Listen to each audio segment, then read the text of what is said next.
오늘 시간 내주셔서 감사합니다. 네, 감사합니다. 먼저 흑칭을 민주당 대표를 오래 하셨으니까 정 대표님이라고 하겠습니다. 감사합니다. 요즘 건강은 어떠십니까? 괜찮습니다. 이번 총선에서 그 결과가 어떤 분들에게는 당연했고 또 어떤 분들은 상당히 당혹스러운 결과가 나왔는데요. 대표님은 어떻게 생각하시는지요? 저는 총선에 대해서 몇 가지 단상이 생각나는 점이 있는데요. 첫째는 코로나19이라는 것이 모든 것을 빨아들이는 블랙홀 같은 역할을 했다. 네. 그래서 예컨대 야당에서는 정권 심판론 같은 것을 굉장히 유효하게 제기할 수 있었으나 이 국가 위기에 코로나부터 극복해야지 그건 나중에 생각하자는 그 논리에 전부 함몰됐다 볼까 그 빨려 들어가서 네. 제대로 된 그 어떤 심판이라든가 이런 것보다는 코로나19으로 해서 전부 다 몰입됐다는 것이고요. 두 번째 제가 느끼는 것은 유권자의 지형이 바뀐 것 같습니다. 그 영어로 보터 리얼라이먼트라고 부르는데 옛날에는 보수 진보하면 보수가 굉장히 18대 같은 데는 한 58대 31이었고 그래도 그냥 최소한 6대 4 아니면 근접해 있어도 52대 48 그랬는데 이번엔 진보가 많이 늘어났어요. 선거 결과를 봐도 지역구에서는 아마 42대 50 그러니까 진보가 50입니다. 42가 보수고요. 네. 그 전국구 같은 데서는 41대 49 뭐 거의 8%니까 비슷비슷합니다. 이렇게 됐는데 물론 이유가 있습니다만 40대에서 20대에서부터 40대가 더 진보 쪽으로 돌아섰고요. 50대 같은 경우에도 상당히 옛날에는 보수하고 가까웠는데 386이 586이 됐습니다. 그래서 상당히 진보화됐다 그럴까. 그래서 여당 성향이 돼 있고요. 세 번째는 여당이 잘해서 이긴 선거가 아니라 야당이 잘 못해서 졌습니다. 그래서 야당이 좀 지리멸렬한 것 같습니다. 그래서 그 박근혜 대통령이 탄핵으로 무너지고 나서 다시 반성하고 좀 쇄신하는 느낌이 있어야 되는데 그 별로 당이 분열만 돼서 지금 된 것 같지 않고요. 그리고 유권자들 민심의 방향에 대해서 그렇게 옳게 내다보고 한 것이 아니라 역주행한 느낌입니다. 예를 들면요. 지금 아까도 얘기한 거고 좀 맥을 같이 했습니다만 이제는 산업화 세력과 사고를 같이 하는 세력으로부터 민주화 세력 쪽으로 많이 넘어가 있던 말씀입니다. 그리고 기존 보수에 대해서는 이제는 조금 혐오보다는 좋아하지 않는 그런 방향으로 돼 있는데 이거에 대해서 빨리 알아채서 뭔가 방향을 좀 잡고 역주행까지는 하지 않았어야 되는데 세 번째는 제가 보기에는 지금 집권당에 대해서 대한정당, 대체정당 이 정당 아니면 저 정당 그런 것을 만드는데 성공하지 못한 것 같습니다.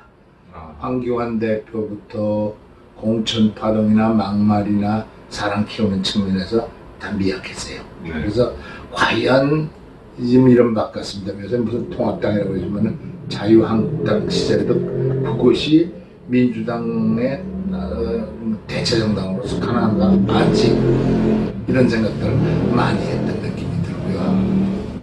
또 하나는 작은 겁니다만은 이게 선거 전략이라든가 선거에서 저쪽에 선거 총괄 맡은 사람이 김종인 선생이고 이쪽에는 이낙연인데 김종인 씨 같은 분도 너무 늦게 들어왔고 그 다음에 왔다 갔다 했어. 양반이 이쪽에 조전의 당수야.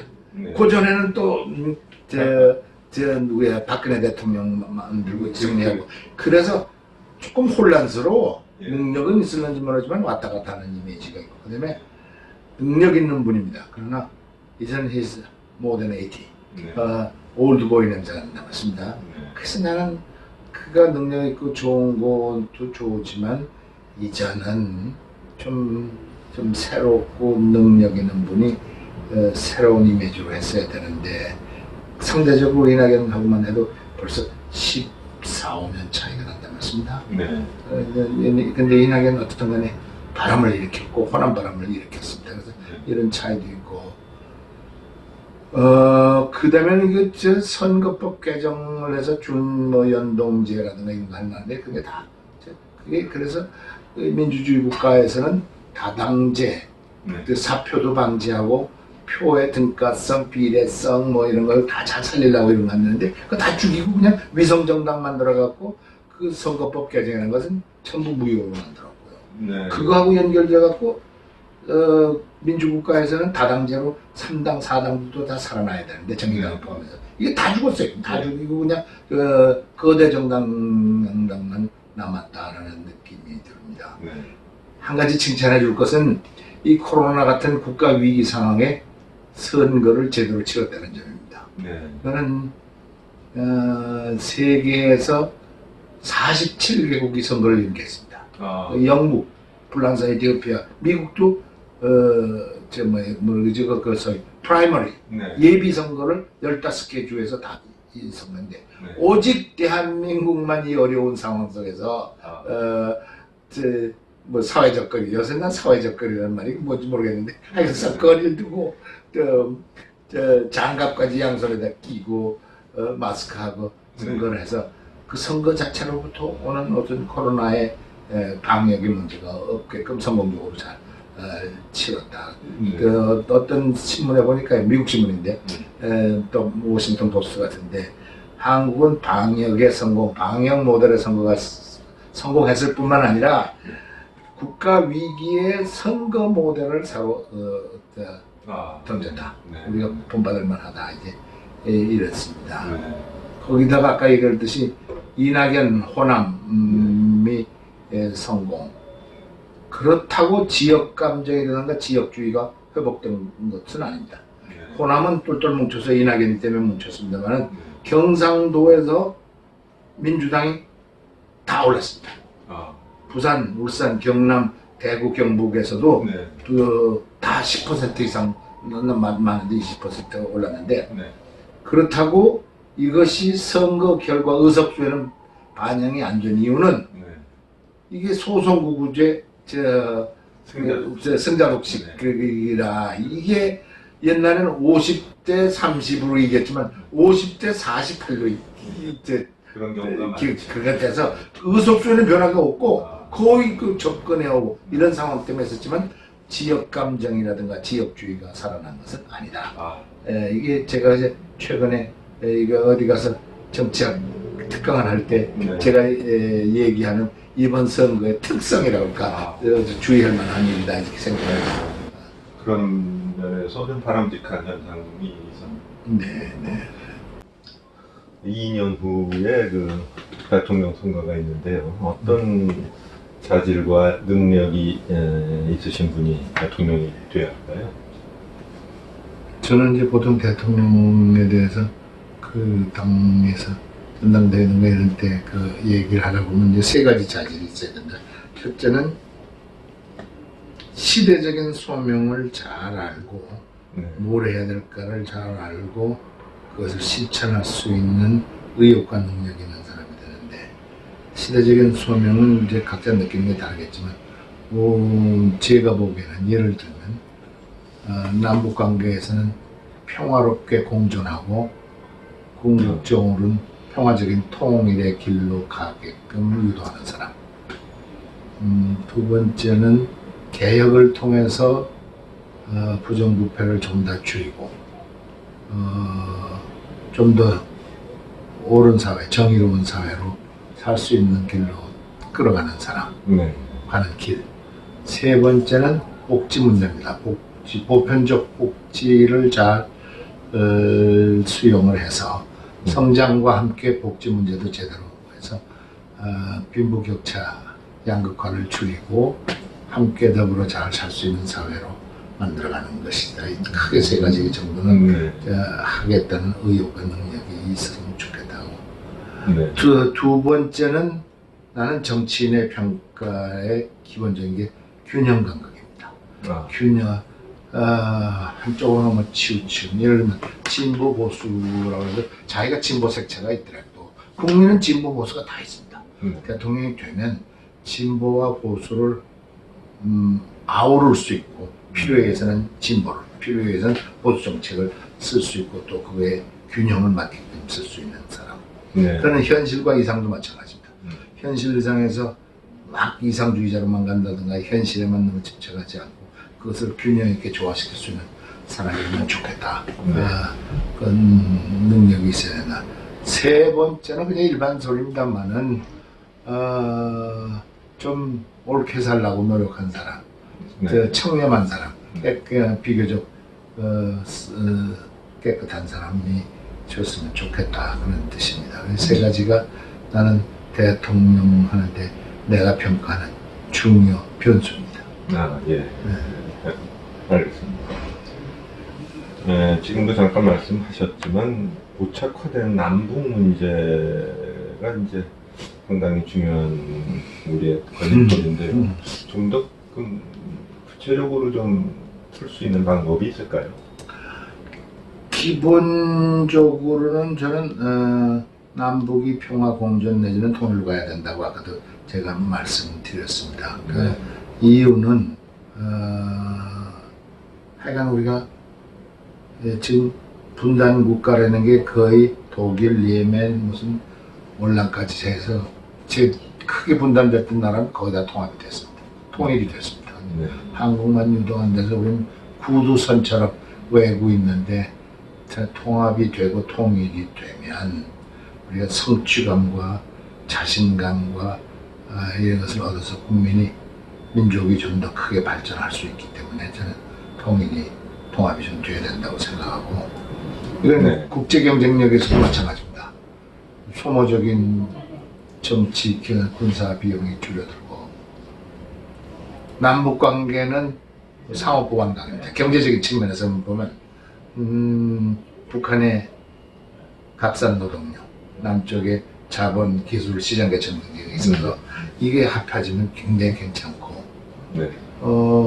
앞으로 난 대한민국 지금 세계 어느 국가하고도 수출 수입을 통해서 다 개척을 하고 관계를 맺었는데 미국, 중국, 뭐 동남아, 아프리카, 뭐 유럽은 물론이고 아직 처녀지로 남아있는 게 북방입니다.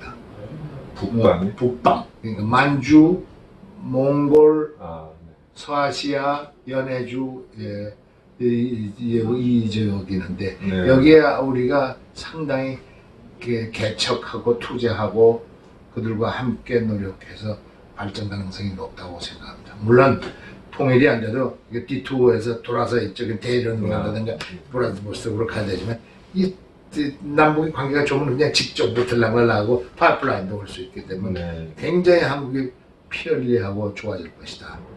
또 남북 관계에서 좋아지면 전쟁이 안 일어나고 또 북한 사람들을 인도적인 견지에서 잘 도와줄 수 있게 되기를 바라기 때문에 통합이 돼야 된다고 통일이 아니면 최소한 평화적인 공존관계를 이루어져야 된다고 생각하는데 그게 참 잘 되고 그런 줄 알았었는데 북한이 기본적으로요 이게 핵 문제를 해결하겠다는 깊은 의지가 있는지 상당히 의심스럽습니다. 이게 좀 제일 걱정인 건데 겉으로는 뭐 핵 문제 없애겠다고 그러고 나중에 얘기해 보면 한반도의 비핵화지 북한에 뭐 핵무기를 없앴다는 게 지금 적게는 20개 많게는 한 60개 있다고 그러는데 이걸 없애겠다고 단호히 얘기해 본 일이 한 번도 없습니다. 그렇죠. 그래서 이게 참 이걸 어떻게 해야 되나. 그렇다고 핵 있는 사람과 핵 있는 나라와 같이 간다는 거는 총찬 놈하고 같이 가면서 그 총찬 사람이 당신 쏠 거 아니야? 딴 사람 쏠 거라고 우리 안심하고 그 사람 따라가야 되냐? 너 질이 나쁜 사람인데. 그래서 총은 내려놔야 된다. 이게 기본입니다. 네. 그러니까 핵은 없어야 돼요. 핵은 없어야 됩니다. 네. 결과적으로 없어야 되는데 없애는데 지금 뭐 미국하고 같이 노력을 했는데도 안 돼서 지금 우리가 할 일이 뭔가? 그러니까 나는 미국과 유엔이 하는 저 대북 견제에 아직은 방점을 두고 네. 그들이 핵 진실로 없애야 되겠다. 우리는 당신들 이해한다. 이렇게 얘기를 할 때까지. 그런데 기본적으로 북한을 보는 시각이 문제가 있어요. 북한이 지금 세 가지 점에서 보통 나라하고 다르. 첫째는 정상적인 국가가 아니야. 네. 공산사회주의 국가도 아니야. 그렇죠. 정상적인 나라가 국민민복을 위해 되는데 이건 김일성, 김정일, 김정은만 사람이고 나머지는 사람이 아닌 극악의 극렬한 독재 국가라는 말씀입니다. 네, 왕조 국가고 그 공산사회주의 국가도 아니에요. 네. 자기도 지금 공산사회주의 공산국가라고 얘기를 안 합니다. 왜냐하면 막스 레닌이 무슨 세습이라든가 뭐 수령유일체제 같은 것은 봉건적 퇴폐행위라고 그랬단 말씀입니다. 네. 그런데 그걸 바로 저지르고 있는 나라가 거기고 그럼 뭐 어떤 나라냐? 난 정책을 나도 저기 북한의 통일 전략이라고 내 박사논문인데 북한은 사이비 종교 나라로 가야 됩니다. 그러니까 정상적인 나라의 대통령이라든가 무슨 독재자 이런 것이 아니고 김일성, 김정일, 김정은을 신이나 교주로 생각하고 있는 종교 국가로 봐야 뭐 해결이 되지. 네. 정상적인 나라 저런 걸 70년을 저런 모양으로 한 사람의 독재에 의해서 심각한 독재에 의해서 거의 대중을 대중 최면 상태에 몰아갔습니다. 그렇죠. 다 취해갖고 그 2,500만이 그렇게 믿어요. 그러면 아주 속마음은 아니에요. 천만에 속마음도 그렇게 최면을 다 걸어놔서 2,500만이 김정일 존경하고 아니 김일성 존경하고 김정일 존경하고 김정은한테 미치고 울고 하는 게 그 최면 상태라고 봅니다. 지금도 전혀 변화가 없어요. 변화 없어요. 그런 측면에서는 세 번째는 그러면서도 우리가 또 다른 이것은 망나니 막내 아들이나 막내 동생으로 취급해야 된다. 무슨 말이냐면 못되게 굴고 비성적으로 보는 국민하면 벌써 단절해야 되지.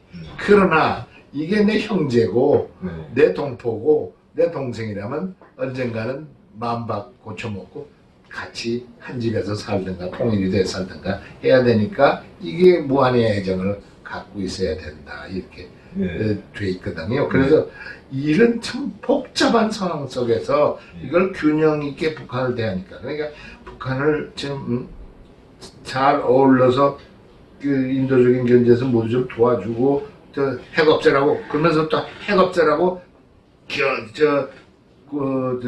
견제도 해야 되고 이게 다각적으로 해야 된다. 그냥 어느 한쪽에 그러니까 조금 우리 문재인 대통령이나 저 정부가 균형 감각이 있는가 북한에 대해서 너무 안이하게 물론 속마음은 있겠죠. 그러나 너무 평화 공전, 경제적인 교류 이런 데에다만 방점을 두고 어이 핵 없애 같이 나가야 돼. 그렇기 때문에 우리는 우리대로 안보 문제 열심히 해야 돼. 이런 측면에서는 좀 모자리고 걱정스러운 거 아닌가. 이게 그래서 보수들이 걱정을 합니다. 나도 걱정을 좀 해요. 이게 너무 이러다가는 미국의 핵우산 하나 믿고 또 미국과 같이 나가고 우리가 저쪽보다는 한 40배 잘 살거든.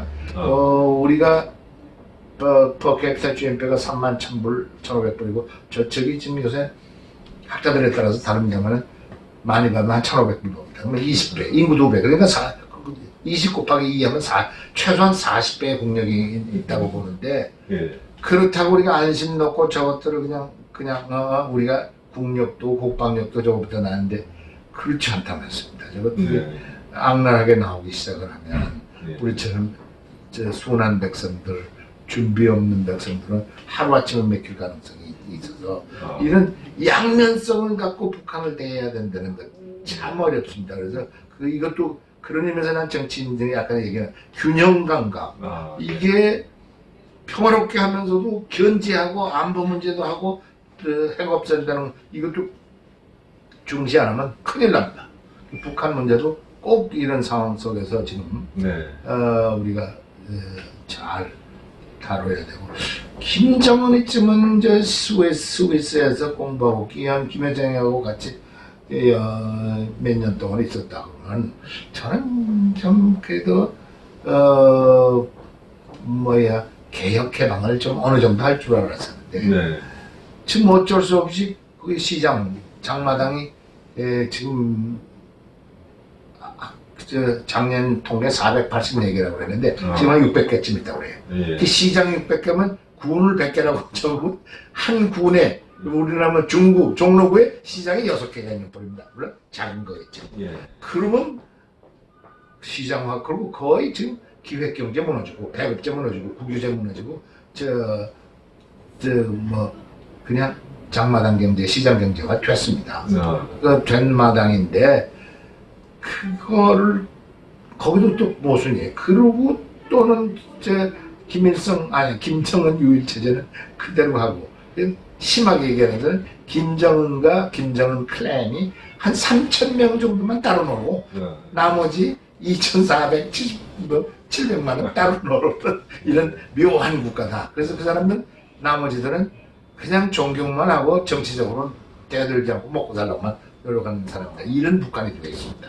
네. 그래서 이게 참 걱정이고, 이쪽에서는 이거에 대비하고 대처해서 잘 신중히 대처하지 않으면 안 된다. 네. 이런 생각하고 있습니다. 그러니까 역시 균형 그럼요, 그렇습니다. 네. 예. 그래서 상당히 걱정스러워. 걱정스러운 면이 있으시군요. 네. 네. 알겠습니다. 그리고 이제 정 대표님은 과거 대선에서 선거 대책 본부장을 3번을 역임하셨습니다. 그 중에서 이제 김대중 노무현 두 분이 대통령이 되셨는데요. 이후에 1등 공신이라고 할 수 있는 이제 선거 대책 본부장으로서 좀 어려운 일을 당하셨죠. 구속을 좀 그렇습니다. 이 사건이 있고 이제 몇 년 후에 그 관련된 어떤 건설 회사 대표가 정 대표님의 당시에 그 검찰에 진술했던 것은 검찰의 협박과 회유로 사실과 다른 말을 했다라고 이제 나중에 법정에서 밝혔습니다. 당시에 억울하신 면이 많으신 것 같고, 또 오래전 일이지만 그 어떤 심정이셨나요? 저는요, 그 두 분 다 제겐 부독의 석치다. 그리고 선거 정치자금법 위반으로 다 걸렸던 건 사실입니다. 불법을 저질렀어요. 그런데 크게는 이렇게 됐습니다. 지금 정치자금법이 국회의원 표준으로 되어 있습니다. 그건 무슨 말씀이신가요? 국회의원이 돈을 어떻게 얻어서 어떻게 할 건가 하지, 당 대표가 나오면 어떻게 쓰고 대통령 후보가 나오면 어떻게 쓴다고 구체적으로 안 돼 있어. 그러면 당 대표나 대통령 후보 나오는 건 크게 액수만 정해져 있지 건드리지 않게 있어. 그러니까 법의 미비야. 그러니까 하나하나 정치자금법으로 걸면 다 걸게 돼 있어. 그러니까 이회창 후보가 감옥소에 나하고 서청원한테 찾아와서, 야, 이 사람아, 고등학교, 중학교, 고등학교, 대학교, 국민학교에서부터 선배해. 감옥소는 나나, 김대중 씨나, 또 노무현 씨 가야 되는데, 자네들은 무언가 애꿎게 그 웃었어요. 근데 그 말은 무슨 말씀이냐면 법의 미비다 이거죠. 그래서 이 법을 고쳐야 되고, 이게 한 15년, 20년 전만 해도 제가 정치 시작 40년 됐습니다. 20년 동안 그게 없었어. 그냥 정치는 능력 있게 돈 잘 걷는 것도 하나의 능력으로 뽑아하는데, 이 집을 액수를 정해갖고 뭐 어떻게 복잡해갖고요. 마치 그 정치 자금하면 무슨 나쁜 놈인가 한 거 있고, 또 그런 거에 있어서 좀 어려워진 거고. 하나 아까 나중판의 사건은 저 같은 경우에는 약간의 정치적인 보복이 있었다고 지금 와서 생각돼. 같아서 아, 예. 제가 김대중 대통령하고 경선을 해서 김대중 대통령 후보하고 같이 따라다니던 사람 뽑은들이 정대철이 자가였는데 정치자금 뽑으로만 잘 안 되니까 아, 그 노무현 대통령 때 없습니다. 그냥 그걸 그 선거 자금으로 대통령 선거 자금으로 몇억 줘놓고 그거 뇌물로 줬다. 그러라 그러니까 그러면 내준다 그러니까 그 사람들이 그 당시 검찰을 믿고 나갔다가 아니면 나가는 중간에 두 사람이나 내가 감옥 속에서 같이 사니까 아, 예. 그 미안해서 양심선에서 책을 하나 낸 사람이 있어요. 두 사람 중에 하나는 예. 내가 이게 죽을 죄를 졌다고 찾아왔더라고요. 아, 그래서 내가 아이고 나래 또 거꾸로 된 입장에 있으면 내가 검찰에 가봤지만 잠 안 재우고 그 고문하다시피 하면 그거 견딜 자가 없다. 나 네. 다 이해한다. 다 이해한다. 내가 운이 나빴을 뿐이지. 네. 당신도 운이 나빴을 뿐이지. 나 그거 그거 다 이해하고 그 당시 재미난 얘기입니다만은 그 다루는 검사장이었어요. 나중에 검사장 됐다. 나 지금 나와서 나하고 가끔씩 만나서 날 피하다니더라고. 예. 소주 먹고 나보고 설명 없지. 네. 미안합니다 하고 둘이 소주 여러 번 먹었어. 네. 나도 그거에 대해서 한마디 묻는 것이 단지 당신이나 나나 정치적인 상황 속에서 그 상황 속에 당신이 있었고 그 상황 속에 이쪽에 있었는데 내가 그 상황에 있었다고 당신처럼 안 된다 100% 보장 없다. 네. 그러니까 나 이해한다 그러니까 눈물 찔끔 흘리고 아, 소주 먹고 이제 그랬어. 다 잊어먹고 되게 친해요. 네.